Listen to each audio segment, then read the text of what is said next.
Mais là, on va essayer de parler voyage, mais aussi pollution. On est avec vous, Jean-François Rial, bonjour. Bonjour. Merci d'être là. Vous êtes le PDG de Voyageurs du Monde. Ça fait 25 ans que vous êtes à la tête de cette agence de voyage haut de gamme. La hausse des prix des billets, est-ce qu'il faut la redouter? Est-ce qu'il faut taxer le kérosène et les carburants marins? C'est la proposition de loi à laquelle on s'intéresse ce matin. Vous êtes pour ou vous êtes contre? Je suis pour. Pour. Totalement pour. Alors, on en parle dans un instant. À tout de suite. Et on enchaîne avec vous finalement. Vous dites que vous êtes pour, alors que toute la matinée, on a entendu sur l'antenne d'RMC des citoyens, des auditeurs qui nous disaient attention, tout cela, ça va faire monter les prix. Est-ce qu'il n'y a pas un moment où on va du coup démocratiser le prix du voyage? Ça va faire monter les prix, mais en fait, c'est pas vraiment le sujet le plus important, parce que le sujet le plus important, c'est les conséquences du réchauffement climatique.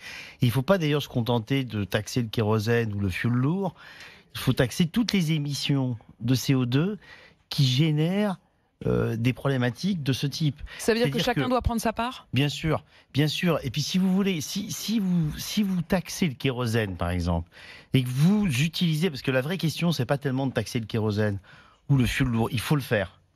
Mais la vraie question, c'est comment vous allez utiliser l'argent qui va être collecté par cette taxe. Si vous le mettez dans les recettes fiscales générales de l'État, vous n'allez pas atteindre l'objectif que vous recherchez, c'est-à-dire faire baisser les émissions de CO2. Donc pour vous, ça doit être utilisé pour quoi? Alors ça doit être utilisé pour absorber du carbone, pour financer la transition écologique, pour planter des arbres, pour mettre en place des solutions qui, par exemple, avec ce qu'on appelle les sols vivants, absorbent du carbone sans planter des arbres. Toutes les techniques vous qui le vont faites, permettre... un Voyageur du Monde, toutes les émissions de CO2 sont compensées par la plantation d'arbres. Nous, on le fait à 100%, mais je dirais que ce qui est important, c'est qu'on mette en place une politique qui permette de taxer le carbone à son prix, qui permet de l'absorber. Par exemple, en gros, si vous prenez 10 € par tonne de carbone, vous allez pouvoir absorber la tonne de carbone que vous allez émettre lorsque vous voyagez en avion. Par exemple, si vous allez en Tunisie, en séjour club pendant une semaine, vous allez pouvoir, pour 10 € être en neutralité carbone. Si par contre, vous allez à New York en classe affaires, ça va plutôt être 150 €. Donc, en plus, il y a une espèce de logique éthique dans cette affaire. C'est-à-dire celui qui consomme le plus, celui qui va le plus loin, celui qui prend le plus de place dans l'avion, il va payer plus cher. Mais si on va jusqu'au bout de cette logique, et alors là pour le coup je suis pas sûr que ce soit très positif pour vous, on entend de plus en plus d'écologistes qui disent attention, la vraie révolution et le vrai changement, ça devrait être tout simplement de renoncer au voyage loin, de renoncer au voyage. Là pour le coup on est en cohérence. Alors oui et non, parce que alors ça, là, pour le coup, forcément, pour vous, c'est pas non, mais je vais vous répondre très clairement. Il y a des gens qui, effectivement, considèrent qu'il ne faut plus voyager en avion. Il y en a qui considèrent qu'il ne faut plus manger de viande. Il y en a d'autres qui considèrent qu'il ne faut plus allumer la télévision chez soi. Moi, j'ai une autre optique. Moi, je dis que regardons toutes les activités économiques, regardons leur utilité sociale, essayons de faire des économies à rendement constant, déjà, commençons par ça. Et ensuite, pour tout ce qu'il reste, le temps qu'on finance, le temps qu'on trouve les solutions qui permettront de ne plus émettre de carbone... le temps qu'on trouve un moyen de voyager propre, quoi. Eh bien, on absorbe le carbone qu'on émet par un tas de techniques, par un tas d'idées. Je vais vous donner un exemple de ce que pourrait financer cette taxe carbone.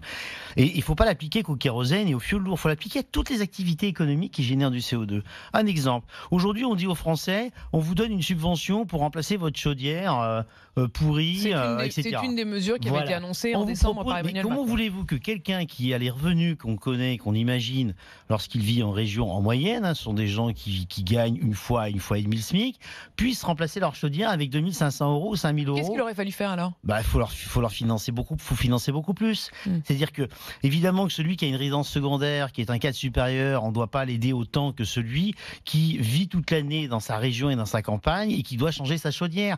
Et cette taxe-là, elle pourrait financer tout ça. C'est-à-dire que, évidemment, si on propose une taxe carbone qui n'est pas appliquée à tous les secteurs, qui est injuste et qui va dans les recettes fiscales de l'État sans financer la transition écologique et sans absorber du carbone, là on va dans le mur et on a abouti à la situation dans laquelle on est abouti. Alors évidemment, la question aussi, une chose. Oui. je rappelle une chose quand même. Le GIEC nous a dit qu'il fallait, si on voulait éviter... Le GIEC, c'est les scientifiques voilà, qui se sont intéressés à la question de l'avenir de la planète. Si on voulait éviter un réchauffement climatique de plus de 1,5 degré, alors qu'on a déjà fait 1 degré, faut savoir ça, ce qui conduirait au-delà de ça à des risques majeurs, il faut baisser nos émissions de carbone d'ici 2030 par rapport aux émissions de 2010 de 50%, pour ensuite atteindre entre 2030 et 2050 le zéro émission carbone.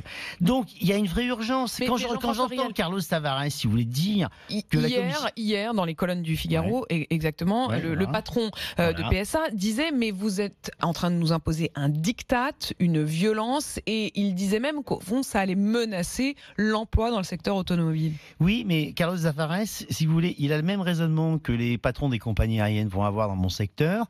Il a un raisonnement, je suis désolé de dire ça parce que c'est un homme brillant et très intelligent, de lobbyiste qui défend son secteur. Mais c'est plus le sujet. On doit tous faire un effort. Et 40% de réduction des émissions telles que le propose la Commission européenne pour l'industrie automobile sur la base des émissions d'aujourd'hui, c'est moins que ce que le GIEC propose. Donc, faut savoir. Donc, on va dire aussi, on prend plus sa voiture. C'est-à-dire que les écologistes décroissants vont nous dire, on prend plus la voiture. Voilà, vous essayez d'incarner une sorte de ligne du milieu en disant non, on vit avec notre temps, on utilise tout ça, mais on compense et on développe le plus possible des alternatives. Exactement, c'est exactement ce que je propose. Il y a un décalage, cela dit, chez vous, entre ce que vous dites et ce que la plupart des agences de voyage disent. Il faut quand même être clair. Quand on entend ce matin sur notre antenne un certain nombre d'auditeurs qui sont inquiets sur la hausse du prix des billets, qui disent, voilà, nous, on a réussi à avoir accès au voyage, ça n'est plus un truc de riche, c'est démocratisé aujourd'hui. Si on est vraiment réaliste 2 minutes, Jean-François Rial, il y aura quand même un impact sur le prix, c'est évident. Oui, mais c'est tout à fait juste, il y aura un impact sur le prix, mais pour moi cet impact sur le prix sera marginal, eu égard aux variations du prix qu'on a dans le voyage qui sont liées à l'offre et la demande, et le consommateur, il pourra tout à fait ne pas payer forcément plus cher s'il évite de partir le 3 août.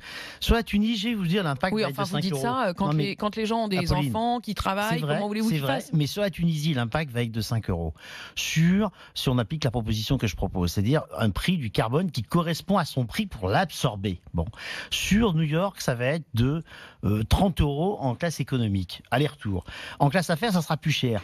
Certes, c'est vrai qu'il y aura un impact sur le prix, mais moi je considère que c'est beaucoup moins grave d'avoir un impact sur le prix et de régler cette problématique de la transition écologique et du réchauffement climatique, plutôt que d'aller dans le mur et d'avoir pour nos générations futures, je suis désolé, des situations qui vont être assez graves, quoi. C'est-à-dire que là, aujourd'hui, moi, je veux pas faire les oiseaux de mauvais augure, mais quand on lit le rapport du GIEC en français traduit depuis 2 ou 3 jours, je vous assure que c'est très intéressant. Donc là, vous dites, écoutez, allez chercher sur Internet le rapport du GIEC. C'est-à-dire que c'est bien gentil de se cacher derrière son petit doigt, mais c'est toutes les activités économiques qui doivent être prises sous l'objectif de cesser d'émettre du carbone et de le baisser selon les objectifs qu'a fixé le GIEC. Et les activités qu'on considère comme inutiles, eh bien on les arrête. Si on considère que prendre l'avion c'est inutile, que ça n'a pas d'utilité sociale, que ça crée pas d'emploi, que ça reproche pas les peuples, eh ben on arrête. Et si on considère comme moi l'inverse, eh bien on fait en sorte que...